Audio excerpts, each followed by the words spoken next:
Hello, Scaling Up Nation. Trace Blackmore here, your host for Scaling Up. And folks, it is December 28th. We have just 3 short days remaining in 2018. And I thought, what a great opportunity to talk about what 2018 meant to this show and what were some things that I did in 2018. So I got to tell you, the fact that I even have a show that people listen to amazes me. So I want to thank you for being a listener of Scaling Up H2O. And I also want to thank all of those people that have helped me make Scaling Up H2O shows this past year. We all know that I can only come up with so much material. So the fact that you all are calling in and even recording your own voices, asking questions, I can't tell you how much that has meant to me, because that means we can all have more material, which means more shows. So for those of you that have done that, thank you so much. For those of you that have not done that, it's very easy. Go to scalinguph2o.com and you can click the record voicemail, or you can send a show comment to me. Either way, I'll get your information and I will get that on the show, on the appropriate show that it falls on. Thank you so much for those that have done that and those of you that are going to do this. Folks, I can't believe it. This is the 66th episode of Scaling Up. So for 66 times, I have come to you with something about water treatment, something about business, something that has hopefully made you a little bit better or try something different after you listen to the show. I cannot believe when I started this program in April of 2017, how much things have changed. So I thought it might be neat to do a similar exercise that we do in our Vistage meetings. Now, Vistage, you know, is a business group that I belong to, and Tim Fulton is my business coach. Tim is retiring this year. I'm going to miss Tim so much. He has taught me so much, not only as a person, but a facilitator and a business owner. He's just an incredible person. You all know that because you heard him back in episode 22. That's scalinguph2o.com/22. Tim came on. He did a great job, but he has done a great job in helping me for the last 8 years. Tim, buddy, we are definitely going to miss you, but an exercise that he has taught me is called SCOLE. And SCOLE is a great meeting opener. It stands for Success, Challenge, Opportunity, and Lessons Learned. So SCOLL, SCOLE. So I thought I would do a little SCOLE with Scaling Up. So let's look at the past year for Scaling Up. So some successes for Scaling Up is we did 39 shows this year. That is amazing to me, especially from when we started, and I thought I was only going to produce 1 show per month because I didn't think I was going to have any other time to do this. I've had to learn how to change where I spend my time in order to do a weekly show. But that has been a success that we have 39 shows this year. Folks, this next one I'm going to tell you just so humbles me. We started out with just less than 5,000 subscribers at the beginning of 2018. We are over 9,000 subscribers to Scaling Up H2O. That just blows my mind. That's a stadium of people listening to Scaling Up H2O. Folks, thank you so much for subscribing to this program. I love it, and I love all the energy that you guys bring to me because it helps me do what I do better. And then, of course, I think the biggest success that we have was me listening to the Scaling Up audience, and there just simply was not enough scaling up on a regular basis, and I was asked to do a weekly show. I didn't know if I was going to be able to do that or not, but yes, we did a weekly show this year. So now Scaling Up, the format is each and every Friday, a brand new episode goes straight to your favorite podcast provider. And I've received so much great feedback about that, saying that that is the right amount. You need something each and every week to keep that motivation going. So I am happy to bring that to you. So let's get into some of the challenges. Well, the challenge is we're doing a weekly show now. So that means I'm going through material faster than ever before. I know I say that on almost every episode, but that has been a huge challenge. I am going through all of the show ideas and materials and questions at a rate that I have never consumed it before. So the challenge is how do I replenish that? How do I find more things to talk about? You guys know I like to read a lot. Now when I read, I am looking for podcast ideas. When I talk to people, I'm looking for potential podcast hosts. I have completely changed how I read and how I talk to people just based on this podcast. Is this person going to help me with another episode? No, they're not. I'm going to move to the next person. No, I don't quite do that, but I'm always looking for new material. I've also had the opportunity to rethink how I produce this podcast. Lots of things have changed because we are going weekly, and I've also found out that I cannot do it alone. I started this podcast on my own. Now I have two other people on my staff. Their names are Carla and Sean. Carla, she does all the scheduling, reaches out to the guests, does all the social media that a lot of you respond to. Carla, you do a great job. Thank you so much for everything that you do. And then Sean is my audio engineer, and Sean is just amazing. I don't sound this good. Sean makes me sound like I'm halfway intelligent. So that just doesn't happen. Sean's really good at his job. So thank you both for everything that you allow me to do because you're both so good at your job. Another challenge that we had this year, and my hope is you never even noticed this, but because Scaling Up was getting more popular, I was running out of bandwidth on my old podcast server. So they kept on charging me more fees and more fees and more fees because I would always top that top scale on how many people could download the episode. So I had to move from that server to another server. And again, it's my hope that you saw that totally seamless and you didn't even know that we moved from one to another. But I got to tell you, on the other side of the microphone, that was a little interesting. We had to do a lot of things behind the scenes. We ran two servers at once for a while. We got it all taken care of, and I got to tell you, I learned a whole bunch of things that I should have done from the beginning that would have made that process a whole lot easier, but we did get through it, and it's my hope that, again, you guys never even knew about it, but that was a huge challenge for us this year. Now that it's done, we're all very happy that we did it. It's a lot easier format. It's a lot easier for us to upload items to you. It used to be a 12-step process. Now it's a one-step process. That just made Carla very, very happy.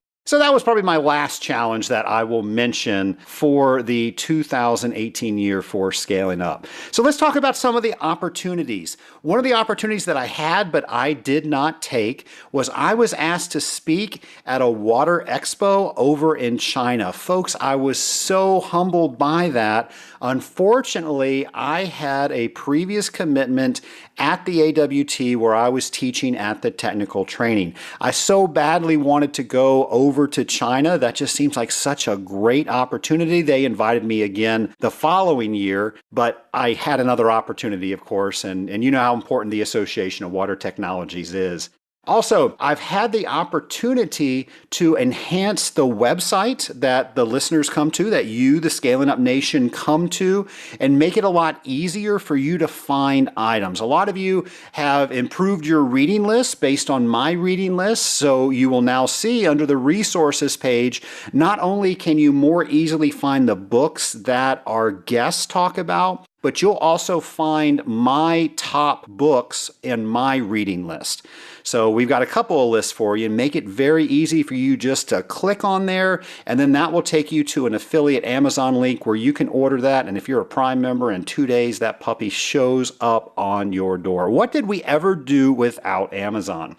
Another great opportunity that I had this year was I was able to speak with one of my heroes, and you guys heard it here on Scaling Up. It was episode 29. It was the one with the submarine captain. Of course, I'm talking about Captain David Marquet of the United States Navy. He wrote the book, Turn the Ship Around, and you all know that I'm a huge fan of the 7 Habits of Highly Effective People. Well, Captain Marquet wrote this book, and it's the best application that I have ever read using the principles learned in the 7 Habits of Highly Effective People. I've always thought that he was just incredible. I've seen him speak a couple of times, but I've never really spoken directly to him. So having him come on the show was just so cool for me, and I hope you guys enjoyed that episode. And then the last opportunity is just how many people I have met because I bought this microphone and I have got this show called Scaling Up H2O. Thank you so much for all of you that have reached out to me and talked about this show, given me ideas for this show, telling me things that you have done because of this show. That is just huge. And that has just been the biggest opportunity because we have this podcast. Last thing up is lessons learned. So lots of lessons learned this year, and I'm trying to figure out the best lesson to share with the Scaling Up Nation of what I've learned about scaling up. And I think it's just a combination of all of the items that I just mentioned. The vision that I had for scaling up matches nothing now to when I started. I thought I was going to do a monthly podcast. It was going to have a couple of tips about water testing and maybe talking to customers. I really didn't know what I was going to do with it.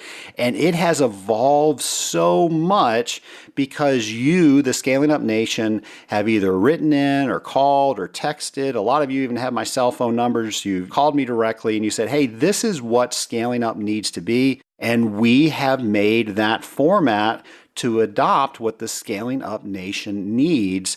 So I am just, again, so incredibly humbled that we have so many listeners out there and that those listeners care enough to make the show better. And because you're doing that, I am able to be better at doing the show. So I think the lessons learned is just try to focus on where you're going and make sure you have metrics to see that you get there. But don't be so tied to something that you can't change for the better. And I don't think I was ever there, but because I had so many good friends and listeners that would call me and let me know what this show should do, I am very proud of what this show is now, and that is because of all of those people. Like I said, I started off doing this myself. I've got 2 additional people on the Scaling Up staff. We were a monthly podcast. We're now a weekly podcast. And I got to tell you that when I go back, I actually did this morning in preparation for this show. I listened to episode number 1. And that was before I had just ordered my microphone. Actually, I just placed the order on Amazon. I get everything from Amazon. And it hadn't come yet, but I needed to get an episode out there so iTunes could accept it. And I just used my headset to record it. And now I listen to how I am today. And Sean, again, thank you for making me sound so much better than I really do sound. But you can just hear how the show has taken on its own identity. And I had no idea that that was going to happen when I first turned my headset on back, I believe it was April 4th of 2017. So lesson learned, and I'm going to continue learning lessons. A lot of you write into me and say that I inspire you to either read more or try something more or rethink the ways that you've always done something. So with that in mind, I thought I would take you through some of the accomplishments that I've had in 2018. Now, I do this not to be braggadocious at all. I'm a very humble person. I do this because I hope that this motivates you and allows you to know what I'm thinking about, and maybe you can start thinking about things that you can do for the 2019 year. So one of my goals is to read, and we all have difficulty reading because we're in our cars, and you know that my favorite tool is Audible. You also know that I can get you a free month and a free book by going to my affiliate link for Audible at scalinguph2o.com/Audible. And I listen to a bunch of Audible. I am always buying extra credits on Audible. And folks, they have sales on those on occasion. So last time I had a little pop-up on my phone. I think I was able to get 3 credits for like $25. Normally a credit is $10 to $15, something like that. So if you ever see that, and you're a big reader, take advantage of that. That's what I try to do. So I have read or listened to 44 books this year. And some of them were better than others. Every single one of them, though, I promise I have implemented at least one thing from each of them. And that's my goal. When I read a book, and I don't read a lot of fiction, I don't read any fiction, in fact. I want to read something that's going to help me with my business. It's going to help me be a better business owner. It's going to help me be a better boss, a better team leader. It's going to help me in the field or communicate better. Those are the things that I enjoy reading. And maybe I'm just not wired right. I truly do enjoy reading stuff like that. And my goal is to take at least one thing from each of those books and start implementing it. In fact, one of the books that I read was called The One Thing, and I can't remember the author's name, but in it, he said that we really shouldn't multitask, and that really upset me. I remember thinking that I have made an entire life on multitasking, and the whole premise of that was when you multitask, you can't give your best effort to any one thing because it's spread apart through so many things. So I'm still a multitasker, but I have also found out that when I am working on something that really needs to be done superbly well, or I need to do something quickly, I can't multitask. And that book really helped me with that. It also helped me to cut out some of the things that I was doing that I probably shouldn't have been doing. Not that they were bad, but other people were able to do them better than I could. And then that freed me up to do the things that I was really good at. So that was an example of something that I took from one of those books. And of course, I share on this podcast a lot of things that I take from those books. I also joined a mastermind group. We might have talked a lot about a mastermind group on a previous episode. The term mastermind comes from Think and Grow Rich by Napoleon Hill. That is an older book. It is a really awesome read for anybody who's in business, for anybody who works with people. I think for anybody who does anything, it is a great read. It's definitely dated a little bit, but if you read it, it could have been written today just with some older language.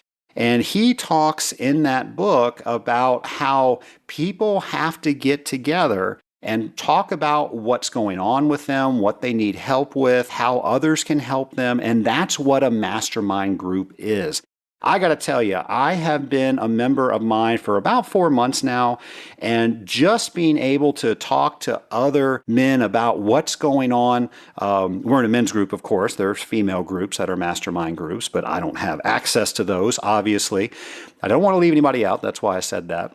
But anyway, that has helped me so much, and there's an accountability portion with that. So when I say I'm going to do something, those guys hold me accountable that I am going to do it. They also give me really good feedback based on things that they know that I've done before and how I've reacted before. And they have no problem calling me out when they know I'm giving them a line. Now, the only investment they have is they want to see me do better. So how cool is that to enter a room of people that are just there to make you better and you're there to make them better? So maybe you should look into that. Mastermind, if that's not a term that you're familiar with. And Napoleon Hill's Think and Grow Rich is a really good read as well. Something that I do, and I did this a couple times this year, and I thought I was the only one that did it, but then I read a book that I'm just getting ready to tell you about. So I personally will reach out to people that I just think are really cool and I want to get to know. And I'll just call them up or write them a letter and say, hey, I really admire you. I'd like to meet you for lunch, or I'd like to talk with you. And that's actually what I did with Captain David Marquet. There was no reason for him to talk to me, but I went ahead and made that introduction off of a cold call. He was gracious enough to have a great conversation with me. And then, of course, I scheduled him on the podcast. Well, one of the books I've read recently, and folks, this book was hilarious. There's some language in it, but it was just so funny. Jesse Itzler, who is Sarah Blakely's husband. Sarah Blakely is real famous here in Atlanta. She invented Spanx. I've never seen a pair, but I understand they're pantyhose without legs. Anyway, her husband owns a company, and I think it was NetJet. Don't quote me on that. And anyway, it was how does the common folk fly privately? He came up with that solution where you could buy like 25 hours on a plane. And of course, that's way above my price range. But other people have taken advantage of that. And he has been very successful with that. He also owns the Falcons here in Atlanta, or he's a part owner with that. Really awesome entrepreneur in his own right. Well, he wrote a book called Living with SEAL, and he hired a Navy SEAL to train him for 30 days, and that book was just hilarious. But in that book, he said he does the exact same thing. He'll find somebody that he admires, and he'll just go out and say, hey, I'd like to meet you. So I'm actually going to reach out to Jesse Itzler and see if I can meet him. He does live here in Atlanta, so I'll let the Scaling Up Nation know how that goes. The reason I actually read that book was I started working with a personal trainer this year, and he recommended that I read Living with SEAL so I wouldn't think that he was so bad. But folks, here's the thing. You might not know this about me. I'm a diabetic, and I'm on a couple of medications for being diabetic. And because I'm eating better than I have ever eaten before, and because I am working out, it looks like I'm going to be able to come off of at least one, if not both, of my diabetic medications. So that is huge. Again, I'm just sharing all these wins with you because I'm hoping that this inspires you to do something great in 2019. Something else I'm really, truly proud of is I helped 4 other water treatment companies practice water treatment better. So what I'll do is I'll go out as a consultant and we'll play games like, let's see if I can steal the business away from you. Now, I really don't, but what I want to do is take them through my process. And if there are any cracks in their program, isn't it better for me to tell you that than for a competitor to come in and tell your customer that? So that's one of my favorite things to do. And I did that with 4 other companies this year. And folks, it's interesting to me that a lot of people get into the water treatment industry and you're fabulous water treaters, but we don't do a lot to learn how to be fabulous business owners. And that's something I try to help people with. A lot of people don't realize how a balance sheet works, how a profit and loss statement works, how a cash flow statement works. A lot of people in the water treatment industry will just run their business from their checking account.